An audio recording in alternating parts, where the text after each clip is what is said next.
ဒီနေ့ USC ရဲ့ Fire of the Night အဖြစ်ခေါင်ပွဲဖြစ်တဲ့ Kansas နဲ့ Street Land တို့ရဲ့ပွဲကိုကြော်ပြီးကျွန်တော်တို့ fighter လေး Joshua Van နဲ့ Tatsuro Taira တို့ရဲ့ပွဲကို Fire of the Night အဖြစ်သတ်မှတ်လိုက်ပါတယ်။ဒါကြောင့် Joshua Van က Champion ကာကွယ်နိုင်သူဖြစ်ရုံသာမကဘောနက်ဒေါ်လာ3သိန်းမှရတော့လို့ဘန်းအတွက်အချိုးပေါ်စကားလောင်းနဲ့ပျော်ရွှင်စရာနေ့တစ်နေ့ပါပဲ။ American Dollar ဘောနက်3သိန်းကမြန်မာငွေနဲ့တွက်မယ်ဆိုရင်သိန်းပေါင်း4000ကျော်ပမာဏနဲ့ညီမျှတဲ့ငွေပမာဏဖြစ်ပါတယ်။ Brian Riban နဲ့ပွဲမှာလည်း Fight of the Night အချိန်ရခဲ့တာမို့ဒါကဘန်းရဲ့ဒုတိယအချိန်မြောက်ဘောနက်ဖြစ်ပါတယ်။ဘန်းကပွဲတိုင်းကိုပြည့်သက်စိတ်လို့ရှောင်းထိုးနိုင်စွမ်းရှိတာကြောင့်ရှေ့လျှောက်မှာလည်းဘောနက်တွေစာချုပ်တွေစပွန်ဆာဂျေးတွေနဲ့ဝင်ငွေဒီထက်ပိုကောင်းလာဖို့ရှိနေပါတယ်ဗျ။နောက်ထပ်ပြောပြချင်တဲ့အကြောင်းအရာကတော့ Joshua Van ရဲ့ပွဲပြီးအင်တာဗျူးမှာပြောခဲ့တဲ့အကြောင်းအရာကိုပါ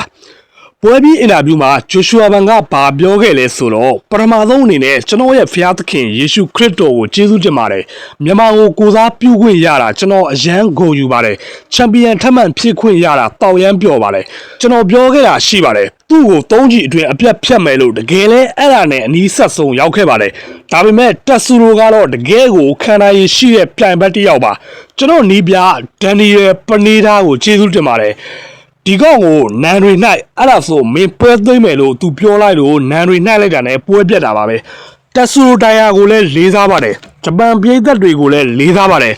်ပြီးတော့မြန်မာပြည်သက်တွေကိုလည်းမေ့ထားလို့ဘယ်ဖြစ်မလဲမြန်မာပြည်သက်တွေကိုကျေးဇူးတင်ပါတယ်ကျွန်တော်တို့အကြောင်းကဘာကြီးကတည်သွားတော့မယ်ခင်ဗျားတို့စီမှာအမိုက်စားချန်ပီယံတယောက်ရှိနေပြီဆိုတာကိုယုံကြည်လိုက်ကြပါချန်ပီယံကိုတန်တရားဝင်ကြသေးလားကွာပန်းတို့ကြမင်းအစင်သစ်ဖြစ်နေလားဒဏ်ရာပြောင်းအောင်လှုပ်ထားတော့မင်းဆန္ဒရှိငါတို့နောက်တစ်ခါပြန်တွေ့မယ်ဆိုပြီးပြောသွားပါတယ်ချန်ပီယံကိုတန်တရားဝင်ကြသေးလားကွာလို့ပြောတာကပန်းတို့ကြတဲ့ပွဲတော့ကပန်းတို့ကြဒဏ်ရာရလို့ဘန်ကကန်ကောလို့နိုင်လာပါလို့ပြောခဲ့တဲ့သူတွေနဲ့အခုတိုင်ရတဲ့ပွဲမှာဘန်ရှုံးမယ်လို့ခံမှန်းကြတဲ့သူတွေကိုဘန်ကရည်ညွှန်းတာဖြစ်ပါတယ်နောက်ထပ်တင်ဆက်ပေးခြင်းတဲ့အကြောင်းအရာကတော့ပွဲပြီးအင်တာဗျူးက USC ဥက္ကဋ္ဌကြီးရဲ့ပြောစကားကိုတင်ဆက်ပေးခြင်းပါတယ်သတင်းနောက်ကဂျိုရှူအာဘန်ရဲ့စွမ်းဆောင်ရည်တစ်ခုလုံးအပေါ်ဘလို့များမြင်ပါသလဲသူကပွဲစီစဉ်သူတွေအတွက်တော့အိမ်မက်တစ်ခုလိုပါပဲလူငယ်ကစားသမားတစ်ယောက်ဖြစ်တယ်ပွဲတိုင်းကကြည်ကောင်းတယ်ပြီးတော့အမြဲတမ်းလဲထိုးသက်ချင်နေတဲ့သူမျိုးပါအခုလိုသူပေါ်ထွက်လာတာနဲ့ပတ်သက်ပြီးဘာများပြောချင်ပါသလဲဆိုပြီးတော့ USC ဥက္ကဋ္ဌကြီးကိုသတင်းနောက်ကမေးခဲ့တာပါ USC ဥက္ကဋ္ဌကြီးဒနာဝိုက်ပြန်ဖြေထားတာကဟုတ်ပါ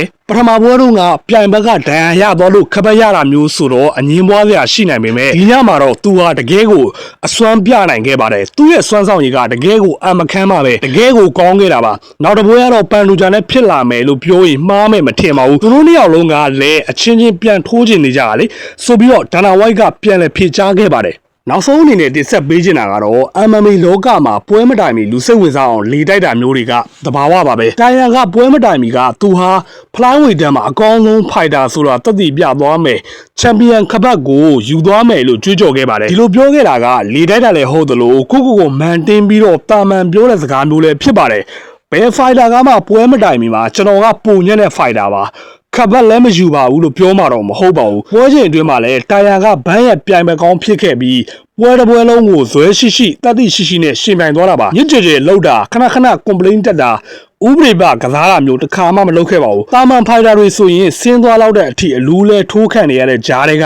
တစ်စက္ကန့်ချင်းစီပေသေးအထိုးခံသွားပြီးအရှုံးမပေးပဲရက်တည်သွားခဲ့ပါတယ်၅ချီမြောက်မှာလဲဒိုင်ပွဲရက်လိုက်တာတော့မှဆက်ထိုးချင်နေသေးတဲ့အထိဆာမူရိုင်းစိတ်ဓာတ်ကိုပြသွားခဲ့တာပါခြုံပြီးပြောရရင်တိုင်ယာဟာဆာမူရိုင်းစစ်တီတယောက်ရဲ့တက်တီကိုပြသွားခဲ့သလိုဘန်းရဲ့ပြိုင်ပွဲကောင်းဖြစ်ခဲ့ပြီးတတ်မှတ်ရှင်းနဲ့ရှင်ပြိုင်သွားခဲ့ပါတယ်ဒီမှာမြန်မာဖန်တွေကိုမေတ္တာရက်ခံကျင်တာက USC ပေတွေဂျပန်ပေတွေအောက်မှာကွန်မန့်တွေရေးတဲ့အခါမှာတိုင်ယာလိုဖိုင်တာမျိုးအပေါ်မှာလေးစားမှုပြသပေးဖို့ပါပဲတကယ်လို့တိုင်ယာကိုလေးစားမှုမျိုးမရေးရင်တောင်မှလှောင်ပြောင်းတာတွေအပြစ်တင်တာတွေပုံတွေနဲ့လှောင်ရတာမျိုးတွေမလုပ်ဖို့ပါအားကစားသဘာဝကတော့အနိုင်ရှုံးဆိုတာအမြဲရှိတတ်ပါတယ်ဒုတိယကမ္ဘာစစ်ပြီးတဲ့နောက်မှာဂျပန်တွေဟာနိုင်ငံတကာစင်မြင့်ထက်မှာရင်ကျေးပြီးတော့နိုင်ငံကြီးသားပြည်သားတဲ့သူတွေပါအားကစားစိတ်သက်ရှိသူတွေအဖြစ်ကမ္ဘာကအတိမတ်ပြုရလောက်အောင်စိတ်သက်ကောင်းမွန်ကြပါတယ်ဒါအပြင်ဂျပန်ဟာမြန်မာပြည်သူတွေရဲ့မိတ်ဆွေကောင်းလည်းဖြစ်တာကြောင့်ဂျပန်ဖိုင်တာဖြစ်တဲ့တိုင်ယာကိုလည်းလေးစားမှုပြန်ပေးစေချင်တာပါတကယ်လို့တိုင်ယာနေရာမှာမြန်မာတည်ရန်စားတာတွေခိုးထုတ်နေတဲ့ကမ္ဘာချင်ပန်နိုင်ငံကဖိုင်တာဆိုရင်တော့ဘာအနေနဲ့ကျွန်တော်ကိုယ်တိုင်အရင်သွားဆဲမှာပါ